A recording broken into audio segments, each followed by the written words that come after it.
Closed captioning for the professors is provided in part by the Clifford Law Offices, a personal injury and wrongful death law firm in Chicago. A study done by two researchers at Harvard and Duke University found that the top 20% of the population control about 85% of the wealth in America. Wealth goes hand in hand with power. So who's running things in this country? The White House, the Congress, or the very rich? That's the focus of our discussion today on The Professors.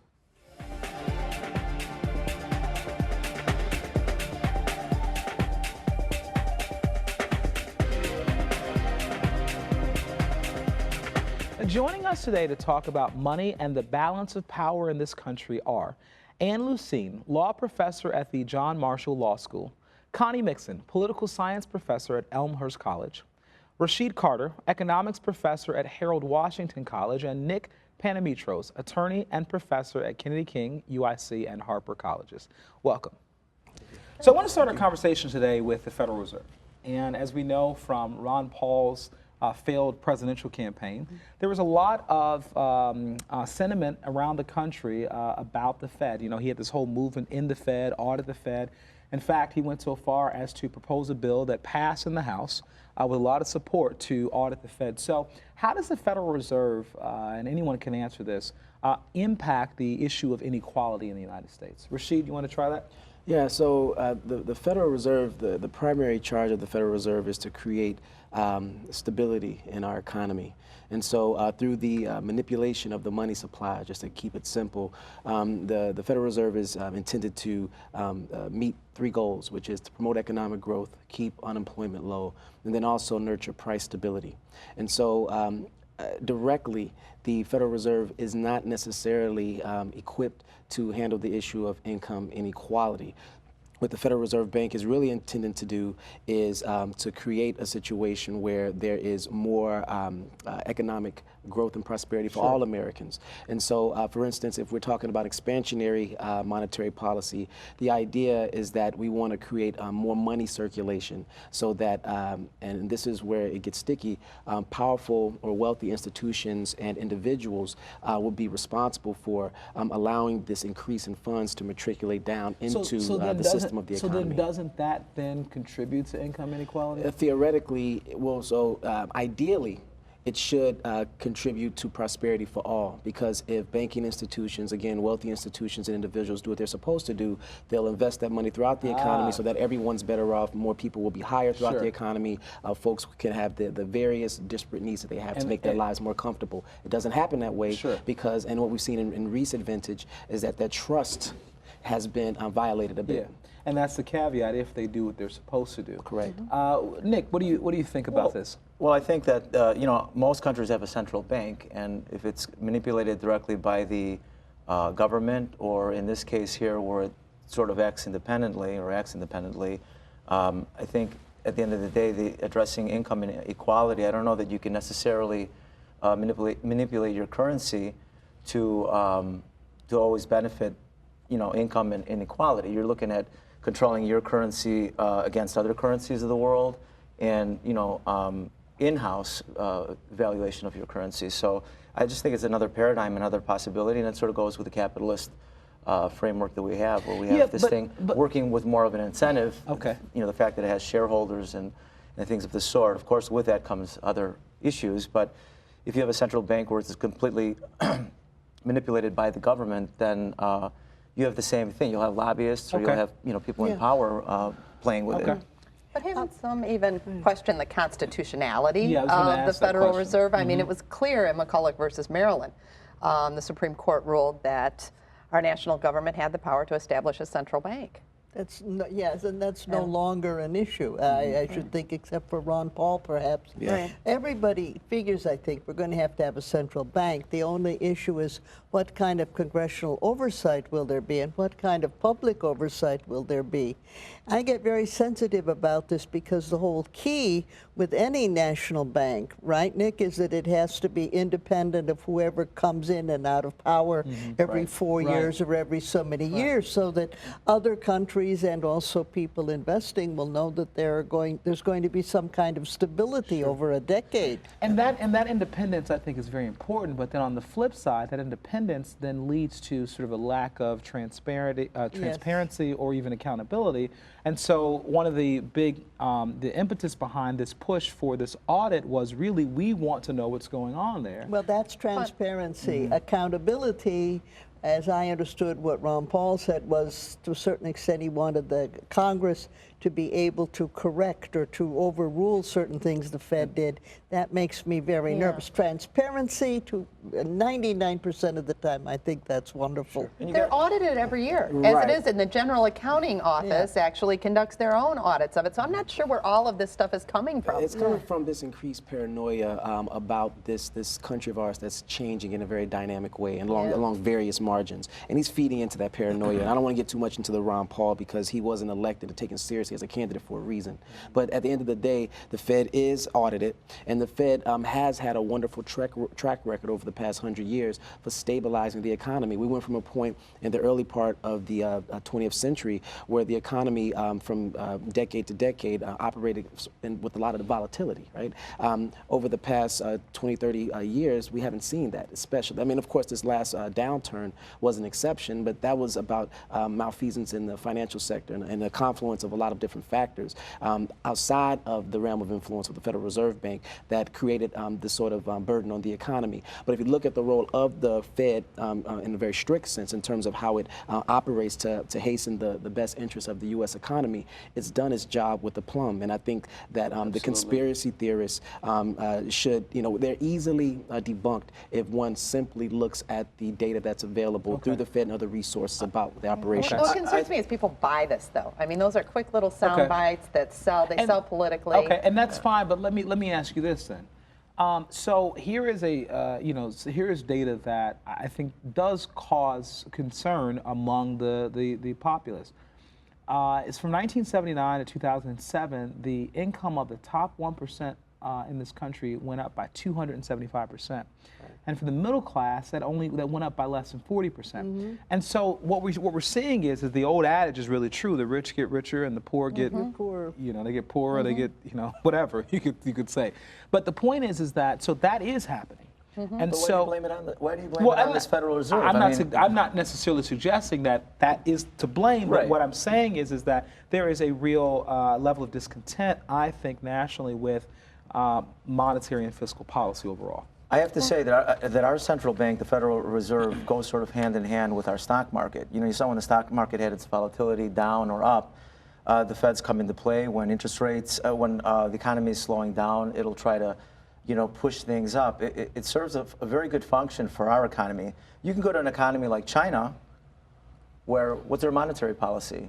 They don't move their currency at all. Well, they peg it to the U.S. currency. They manipulate it purposely so that there's a competitive advantage that they have relative to the United States of America. That's not where you want to go. And our Federal Reserve has done a very good job over the since World War II of keeping our currency, the strongest currency in the world. There's nothing safer than the U.S. dollar.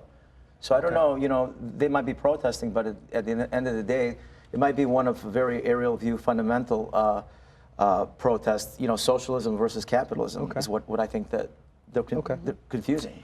I used to watch the congressional hearings when Alan Greenspan was the chairman of the Federal Reserve. I have very strange TV taste. And I noticed they fawned over the man. And they never asked him questions like, why are you so fond of adjustable rate mortgages, which we've seen now was a contributing factor to the crisis that came in 2008 in the real estate market. Where were they when this was going on? Why weren't they asking these questions, not in terms of overruling him, but just asking questions? That's what a congressional hearing is for. They're charged with oversight. Sure. And they always acted as though the man was God. Sure. That's right. So it does speak to the question, maybe the Fed does then have too much maybe power or a lack of congressional oversight, because I think what you're talking about is very, very important. I think there's a lot of congressional oversight happening right now. And for them to be able to act quick, you need to have one person at the helm. If you get congressional involvement and you have a crash in the market, by the time isn't that what the president of Egypt is saying right now, Nick, though? Yeah, right. Well, the fact of the matter is, the stock market crashed and the Feds moved real fast. So, you have your goods and your bads, I think. Okay.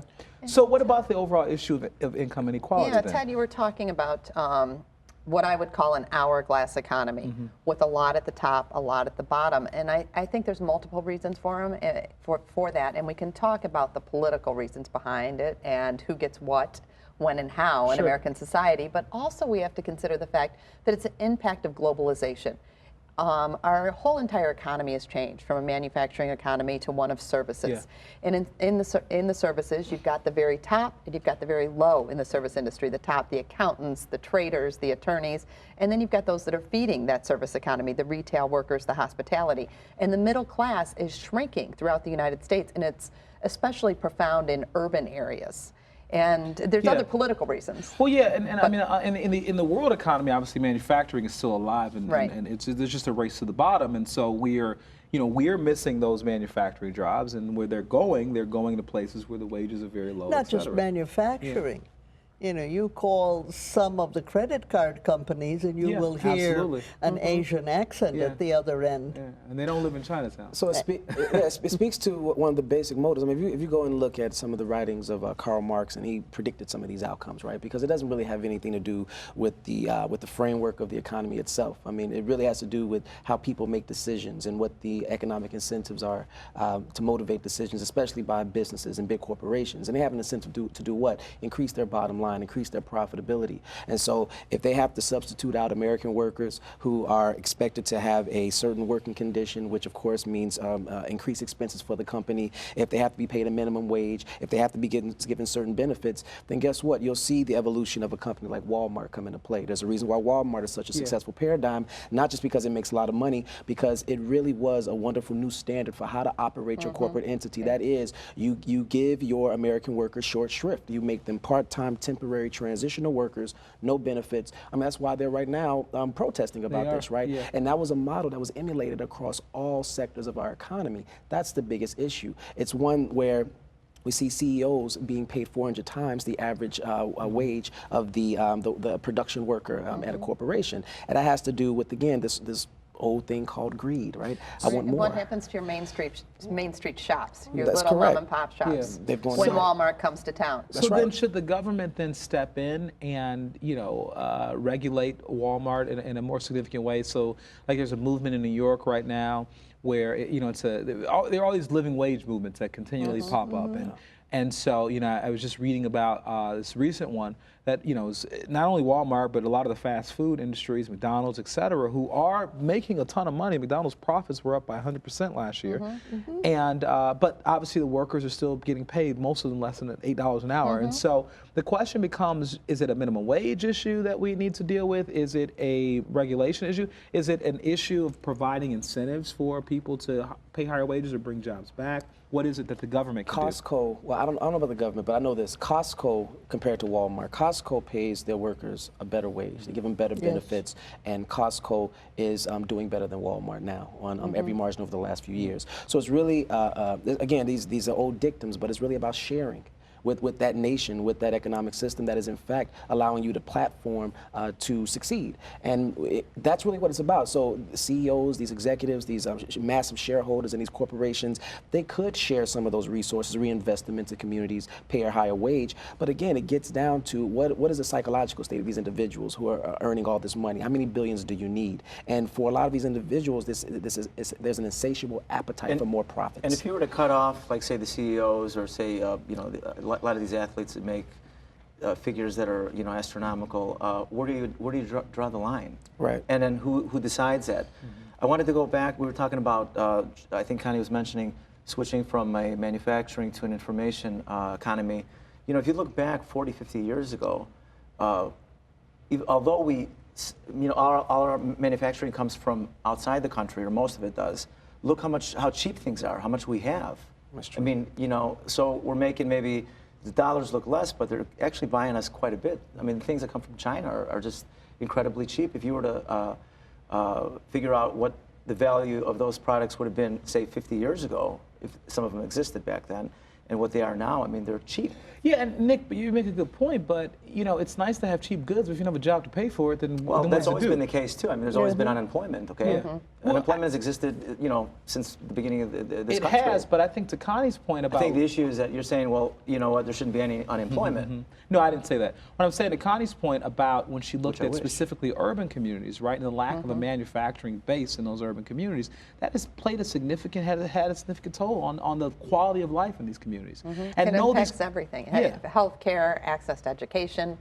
Yeah, and so I mean, you know, I hear you. It's hard to buy the argument that we're better off in that situation. Now, what do? And I think we had a show about this a couple weeks ago. We have to look at ways to sort of retool, retrain, the population for what jobs are out For there. living wage Unfortunately, jobs. the manufacturing jobs are probably not coming back. I mean, we recognize that because truthfully, we can't compete with what they would pay someone in Guatemala. Watch it, though. One of the interesting things is when these jobs over the last 30 or 40 years have gone to so-called lesser developed countries, after a while, the people in those countries begin to think, you know, I'd like to have a better life. I'm being underpaid. Absolutely, absolutely. I'm waiting for the day when there is some kind of a strike in China where they say, we are not going to Yeah, and it'll manufacture happen. for Walmart Yes. anymore. And I think, Rashid, hasn't it been true that in a lot of countries, all of a sudden, India being an example, they say, wait a minute,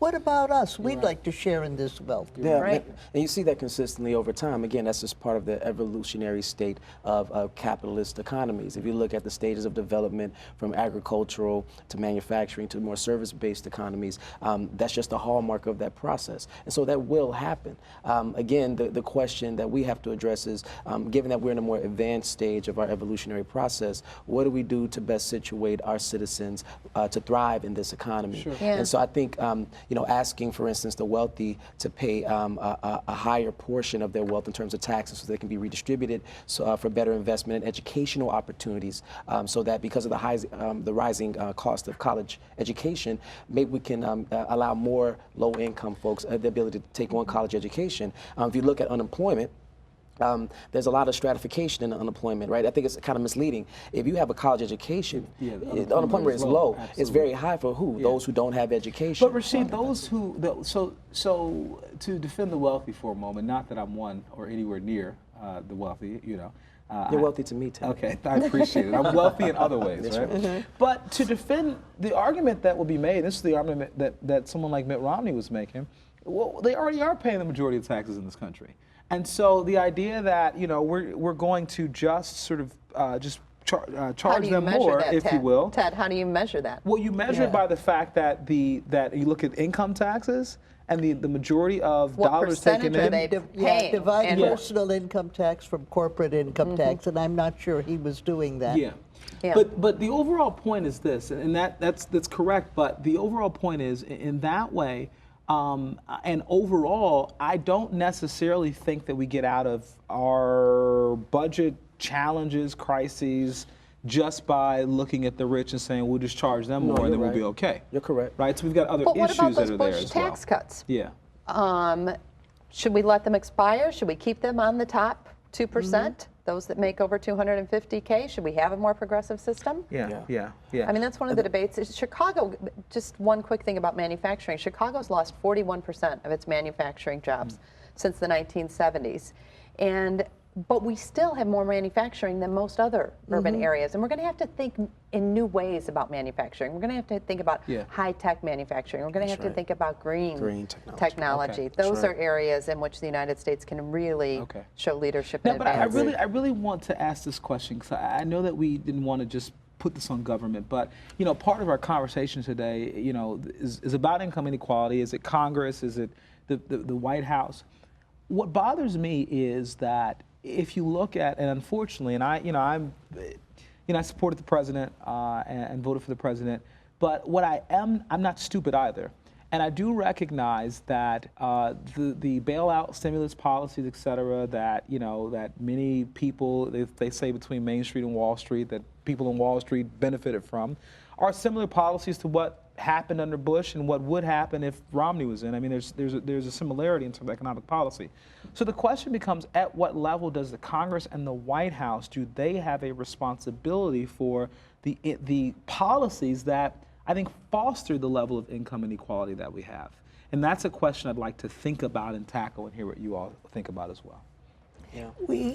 The sad thing is that historically in this country we have always had a very high rate of income equality. What has made it palatable is that people who were poor always had the hope that they could go up. You know, every generation back, as far as I can trace in my mother's family, has felt we're living better than the previous generation. My mother felt she was living better than her mother and previously, etc.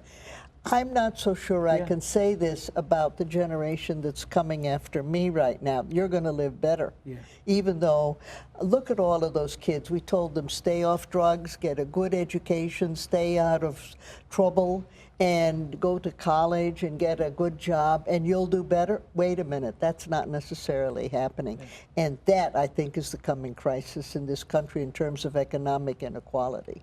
Yeah, and a lot of that wealth that was accumulated through hard work and increased educational opportunities over generations was wiped out in the late aughts when we had this financial crisis that was really catalyzed by the housing bubble, and so I mean that's a big issue, right? How do we reposition those families, those households, and especially when we talk about that, we want to talk about the Black community. I mean, they've been devastated by that last recession. How do we make them whole again? How do we make the least of us whole again? And it's not an easy issue to deal with. And it's not just about asking the wealthy to pay more taxes. Again, it has to be a more holistic effort.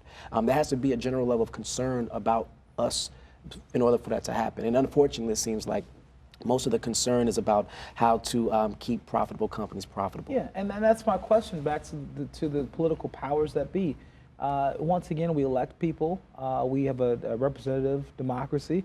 And if we have these challenges and we keep saying, well, this is what's happening, et cetera, at what level do we hold those accountable to shaping policies that do, that help to fix that challenge? Well, and I know, I'm sorry, go ahead. Thanks to Citizens United, these corporations are people, and they then influence the political system. Absolutely. They've been people for 100 years. Don't forget it. That was 1893, and corporations have been people. Don't blame that one on Citizens United. Well, there's a lot we can blame on Citizens United. A much misunderstood case. But what is really, I'm telling you, the coming crisis is when you get a generation that doesn't think that if I work hard, I'll do better than my parents did. That's going to be the crisis. Yeah. I mean, if you go ahead. But if you put a lot of pressure on the corporations, you eradicate them, I don't know. I agree with you. We need to do something for the people that have been hurt with it, especially in this recession here. But if you're not careful and you tamper too much with that, you might actually cause more harm. Yeah. And so, it's a huge paradigm shift to say that we're going to start, taxing corporations heavily, the rich heavily. You might get so much turmoil, so much turbulence that at the end of the day, it's going to hurt everybody. But I think it's also important to note that if the Bush tax cuts are eliminated, we know that the wealthy are going to have to pay maybe upwards of 40% in terms of income taxes, right? Warren Buffett, he always talks about, he's an advocate of higher taxes, right? And this redistribution of wealth issue, and he talks about a historical fact, which is that at one point in the mid 20th century, wealthy institutions and individuals paid upwards of 90% of their wealth, or capital gains at least, in taxes, right? And guess what? The economy kept growing. Things didn't fall apart.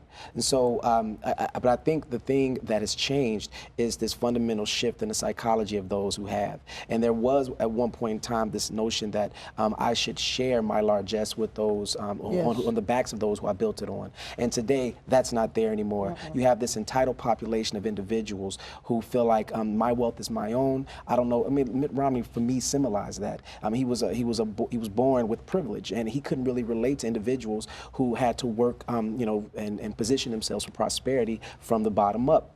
I think that psychology, and that's a lot, it's really difficult to ascertain how to deal with that, right? But I think that's the thing that we have to try to shape and mold into something that will allow for those on the top to say, you know what, I'm very blessed in my situation. Let me go and walk amongst those who don't have, and let me help them rise up so that they can have some of what I have. That mentality doesn't seem to be there. We see social stratification occurring at an increasing rate in all kinds of ways in education, and the fact that there's more segregation than there ever has been. There's metrics that talk about the fact that there's less social mobility than there ever has been, as you're saying. There's less hope for ascending to higher heights on the economic ladders. It's just what it is. And so how do we mitigate some of those negatives? We have to deal with that in a very comprehensive way. And the unfortunate fact is there's no easy answer. Yeah, I read a study recently that said that in Rome, that the top 1% of people in Rome control just under 20% of the wealth in the country, and that in the United States that it's 40%, and that there was a study I read that tried to make the argument that we are more unequal than Rome was, and I think that was baffling, and so whether that's fully true or not completely, however, what it does say to me is that at the end of the day, as Rome went, we might too be headed in the same direction.